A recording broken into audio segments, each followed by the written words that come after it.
She laughed so loudly everyone turned to look. "Oh, come on, Mark," she said, her voice dripping with playful cruelty. "You're adorable when you pretend to understand business talk." The room broke into uneasy chuckles, some sympathetic, others amused. I smiled, just enough to look civilized, but inside, something quiet and cold clicked into place. She thought she could humiliate me in front of her friends, but that night, she was about to learn that the man she dismissed stopped playing nice a long time ago. Hey, before I tell you how it all unfolded, make sure to hit subscribe, give this story a like, and tell me in the comments what you would have done if your spouse tried to embarrass you in front of everyone. Trust me, you're going to want to hear how this one ends. It was a Saturday evening. One of those cozy suburban gatherings where everyone tries too hard to look successful. My wife, Amanda, had spent all afternoon getting ready. New emerald green dress, perfect makeup, that perfume I bought her last Christmas and hadn't seen her wear since. She'd told me earlier that morning, "Try not to make tonight awkward, okay?" As if existing in the same room as her was a potential embarrassment. I didn't argue. I'd learned not to. For the past year, Amanda had been drifting further away, longer hours at work, fewer conversations that didn't start with, "Did you pay this bill?" or "Don't forget to take the trash out." The party was at her boss's house, a two-story glass and marble monument to money. Inside, the atmosphere buzzed with low jazz, clinking glasses, and laughter that sounded rehearsed. Amanda thrived in that world. She floated from person to person like she was born to impress, flashing smiles, touching arms, laughing just a bit too long at other men's jokes. I stood by the bar, watching, playing the part of the supportive husband, invisible but present. At one point, she waved me over. "Everyone, this is my husband, Mark," she said, gesturing as if presenting a houseplant. "He's in logistics," or something like that. The group laughed, assuming it was harmless teasing. I smiled politely. "Logistics or something like that. 8 months ago, I just closed a deal worth $500,000 for my company. But sure, something like that." She turned back to her group before I could say a word, launching into another story about her latest project. It was like I wasn't even there. I watched her laugh, tossing her hair, glowing under the attention. Every gesture screamed, "I'm in control." I should have felt angry, but all I felt was detached, like watching a movie I'd already seen too many times. That's when I heard a voice beside me. "You look like a man who's just seen too much of this show." I turned and saw a woman I didn't recognize, brunette, about Amanda's age, but dressed with effortless confidence. Black silk dress, silver jewelry, sharp eyes that missed nothing. "I'm Rachel," she said, holding out her hand. "I work with your wife." "Mark," I said, shaking her hand. Her grip was firm, steady. "I know," she said with a small smile. "Amanda talks about you." I raised an eyebrow. "Does she?" Rachel's smile widened slightly. "Mostly about how focused you are on work. How you're always too tired for social things. Too serious. Too predictable."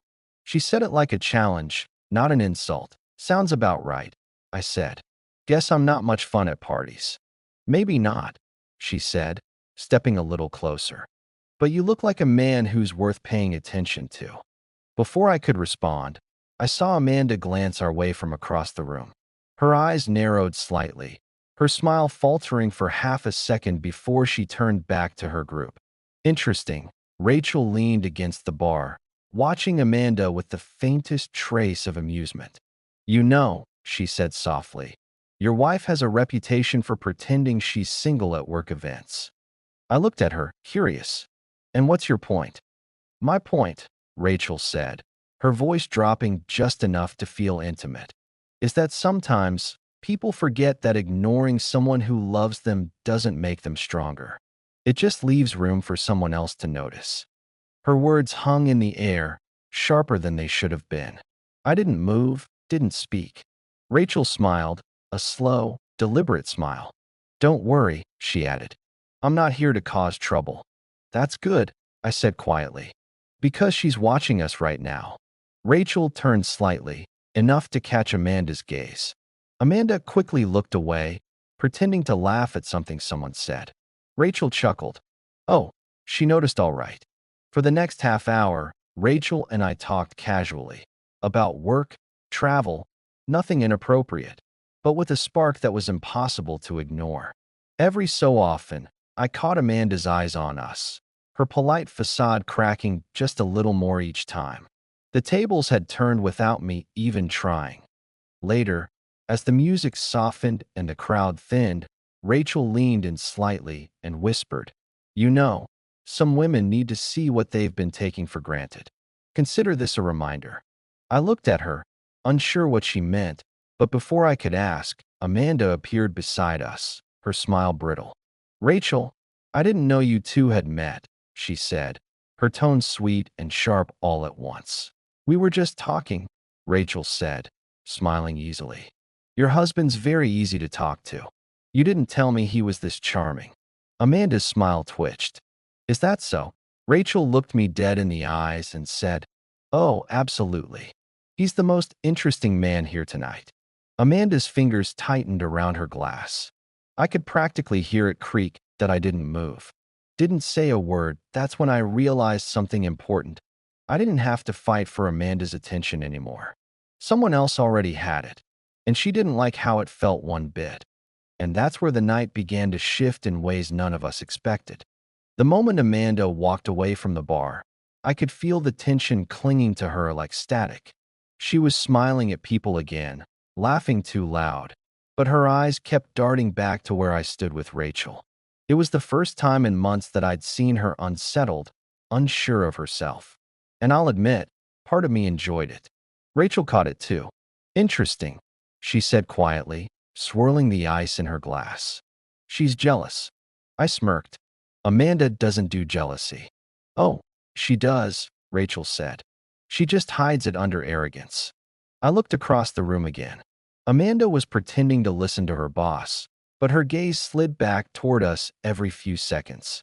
I could almost see the calculation behind her eyes, trying to decide whether to come over or to keep her pride intact. "You want to mess with her head a little?" Rachel asked suddenly, her tone casual but playful.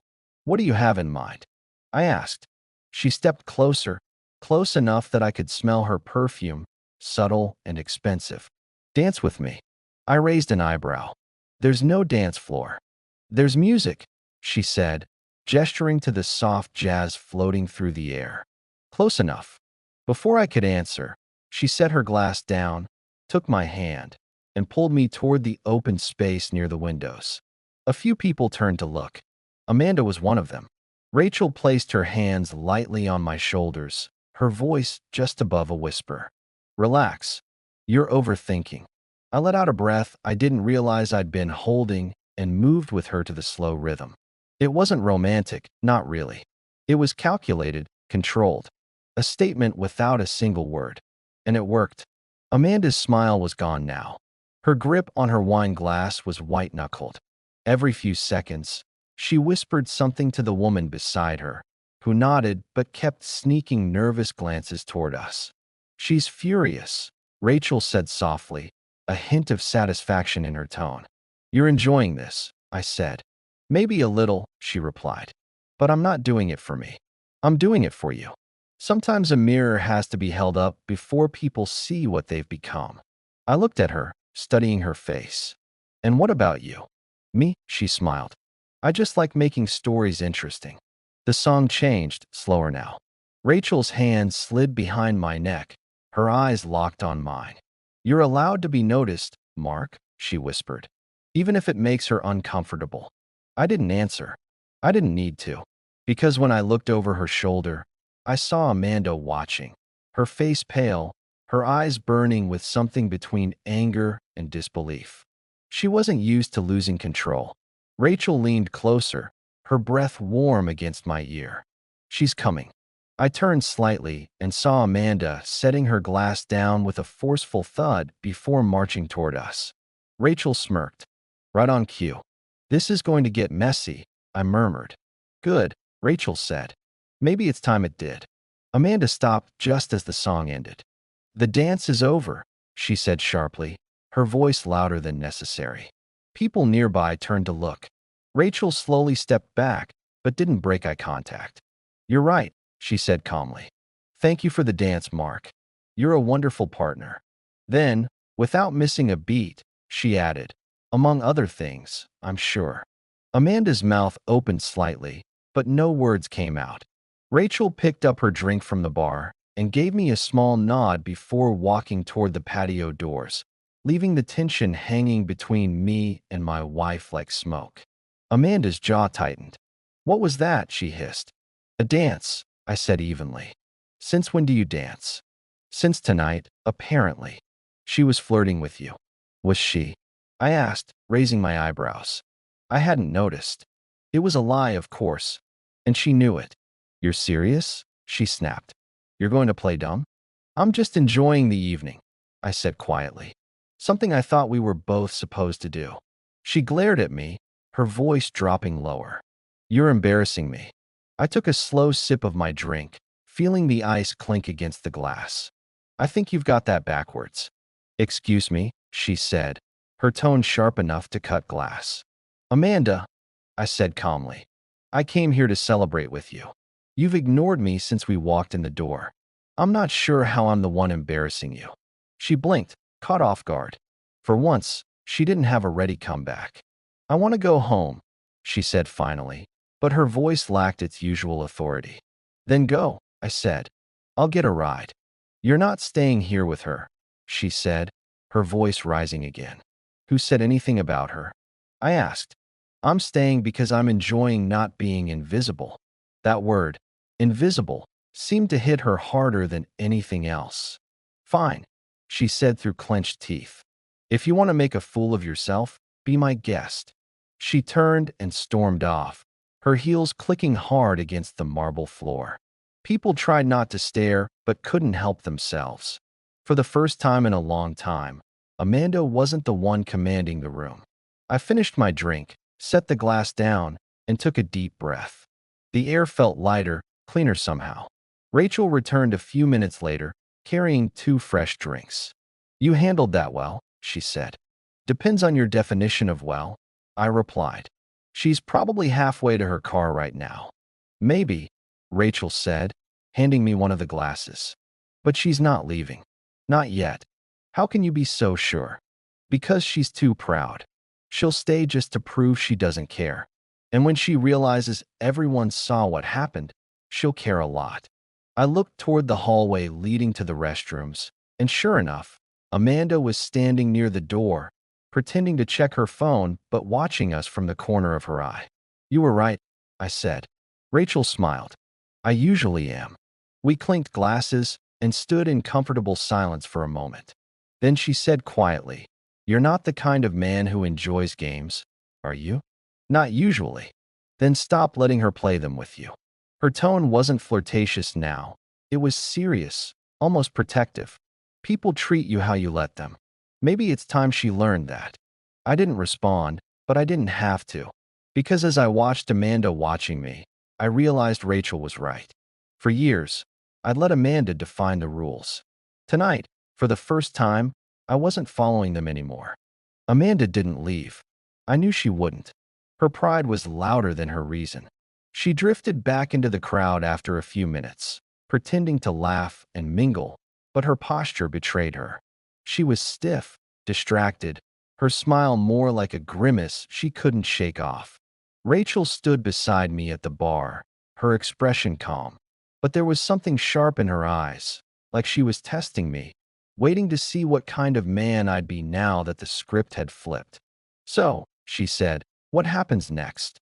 I took a sip of my drink, the whiskey warm and steady in my chest. I guess that depends on how much longer she can pretend everything's fine. Rachel smiled faintly. Oh, she's unraveling already. You just can't see it yet. I did see it, though. Every time Amanda's gaze flicked toward us, every forced laugh that followed, every sip of wine a little too fast. She'd spent years perfecting her control, but tonight, it was slipping through her fingers. You don't have to do anything, Rachel said softly. Just stand still. Let her feel it. I didn't answer, but something in me agreed. For too long, I've been trying to hold things together, apologizing, compromising, smoothing out every rough edge. Tonight, I was done with that. Tonight, I was the rough edge. Half an hour later, the party had thinned out. The music was softer, conversations quieter, and the air smelled faintly of champagne and fading cologne. Amanda appeared again, walking toward me with a look that was equal parts anger and desperation. Rachel noticed her before I did. "Incoming," she whispered. "Try not to look too pleased." Amanda stopped in front of us, her voice deceptively calm. "Can I talk to you for a second?" she asked. Rachel lifted an eyebrow. "We were just talking about ambition," she said, smiling pleasantly. "It's fascinating what drives people, isn't it?" "I wasn't talking to you," Amanda said sharply. "No," Rachel replied, still smiling.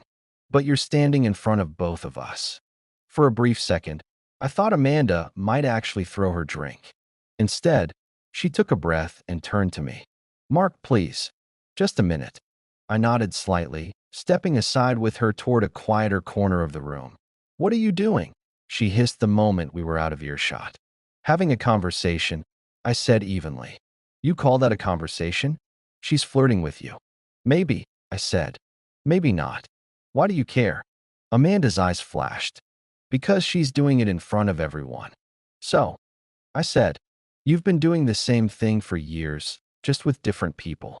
She froze, her mouth opening and closing as if she couldn't decide what to say. "That's not fair," she said finally. "Fair?" I almost laughed. "Fair would have been you remembering to ask how my day was once in a while. Fair would have been you not acting like I'm an inconvenience every time we go out." "Don't twist this around," she snapped. "You're making a fool of yourself." "No," I said quietly. "I think for the first time, I'm making a point." She stared at me, the anger draining from her expression, replaced by something closer to fear. "I want to go home," she said again, but it sounded weaker this time. "I'm not ready to leave," I said. "You can go if you want." "Mark, please," she said, her voice shaking. "You're making it worse." I looked at her, and, for a moment, I almost felt sorry. Almost. "No," I said finally. "You already did that." When I turned back toward the bar, Rachel was there, waiting, her expression unreadable. "That went well," she said dryly. "Define well," I said. "She didn't throw anything at you," Rachel replied. "That's progress." She handed me another drink. "Here, you look like you could use it." I took it, more for something to do than anything else. The weight of the glass was grounding. "You think I'm a bad person?" I asked suddenly. "No," Rachel said without hesitation. "I think you've been too good for too long." "That's not the same thing." I glanced toward Amanda again.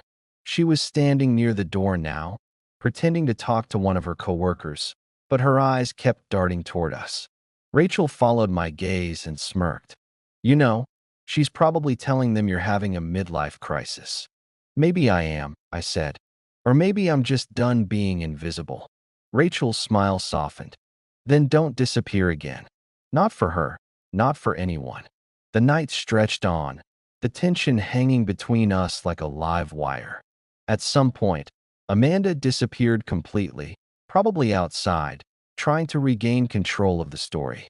Rachel and I stood by the bar, talking quietly, the world around us fading into background noise. She asked about my work, my goals, my life before Amanda. It had been years since anyone had asked those questions with genuine interest. For a moment, I almost forgot where I was. Then, out of the corner of my eye, I saw Amanda returning. Her expression was calmer now, rehearsed. She'd rebuilt the mask. She approached with deliberate composure, the kind that warned me the next move would be public. "Are you done?" she asked. "Done with what?" I replied. "With this little performance." "You mean existing?" I said. "No, that might take a while." Rachel tried to suppress a laugh, but failed. Amanda's eyes snapped to her. "You think this is funny?" "A little," Rachel said. "Mostly sad." "You don't know anything about us," Amanda said, her voice trembling. "I know more than you think," Rachel said quietly. I know you've been telling people he's boring, predictable, too focused on work.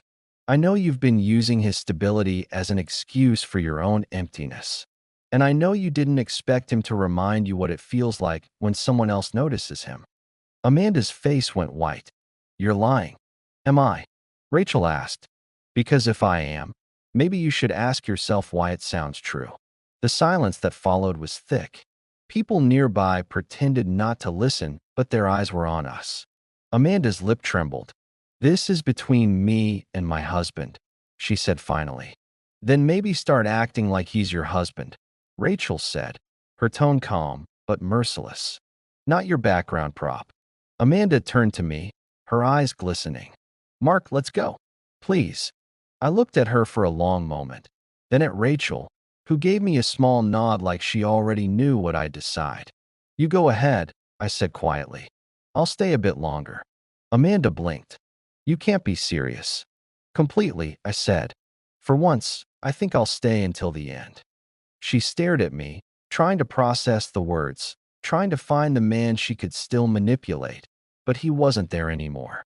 Without another word, she turned and walked toward the exit, her heels echoing across the marble floor. People watched as she left, their conversations hushed. I didn't follow her. Rachel handed me another drink, her eyes steady. You sure about that? She asked. I've never been more sure, I said. And for the first time in years, I meant it. I stayed after she left. Not because I was trying to make a point anymore, but because for the first time in a long while, I didn't feel like disappearing. The crowd thinned, laughter softened, and the room settled into that quiet rhythm of people wrapping up goodbyes. Rachel stood beside me, calm and composed, sipping her drink like she had nowhere else to be. You know she's going to call, she said finally. Probably before you even get home. I nodded. She always does when she loses control. Then don't answer, Rachel said. Let her sit with it. Her tone wasn't vengeful. It was matter of fact, almost gentle. People only change when silence starts speaking louder than excuses. I looked at her, wondering how someone I'd met just a few hours earlier could read me so easily. You talk like you've lived this before, I said. She smiled faintly. I was married once. To someone who thought affection was optional. That was all she said, but it was enough. We talked for a while longer, nothing heavy, just easy conversation that felt strangely grounding. When I finally decided to leave, she walked me to the door. You sure you're okay? She asked. I'm sure, I said. I just don't know what comes next. Then don't rush it, she said.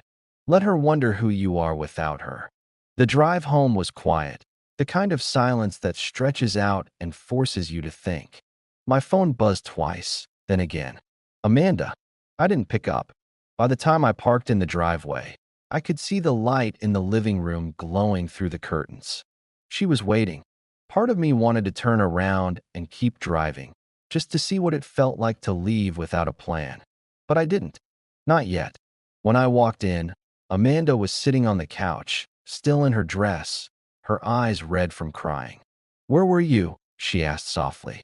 At the party, I said. You left early, remember? You stayed with her? I stayed because I wanted to. The words hung in the air, heavy and deliberate. She swallowed hard. I was worried. You were angry, I corrected. There's a difference. She looked away, twisting her ring nervously. Can we talk about this? That depends, I said. Do you want to talk? Or do you just want me to forgive you for how tonight went? She flinched, but I didn't stop. Because if you're just here to patch it up and pretend again, I'm not interested. Mark, please, she said, her voice cracking. I know I hurt you. I know I've been distant. But you can't just throw away everything. I sat down across from her, calm, detached. You threw it away a long time ago, I said. You just didn't notice until someone else did. Her eyes filled with tears. Did you sleep with her? She whispered. No, I said, but that's not the point. The point is, you didn't care about me until someone else reminded you I exist. That's not true, isn't it? I asked quietly. Because for months, I've been a paycheck and a background character in your story. The only reason you're crying now is because for one night, the story didn't revolve around you. She looked like she wanted to argue, but no words came. Instead, she sat there in silence, the kind that makes even the air feel heavy. I stood up. I'm going upstairs, I said. You can stay down here if you want. I think we both need the space. I left her sitting there, staring into nothing, the sound of her quiet sobs following me halfway up the stairs. When I woke up the next morning, the smell of breakfast filled the air. Bacon, eggs, coffee, the works.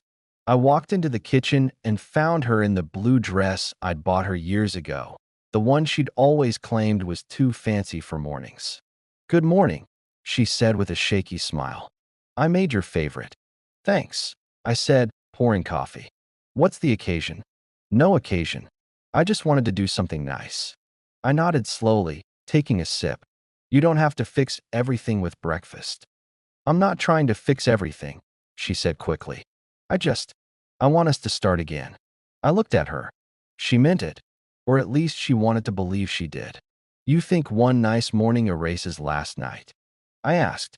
"No," she said, her voice trembling. "But I'm trying." I set my cup down. "You've said that before." My phone buzzed on the counter. A message. "Rachel, hope you survived the night." I didn't reply, but Amanda saw her name on the screen. "Are you going to answer that?" she asked, her voice tightening. "Maybe later."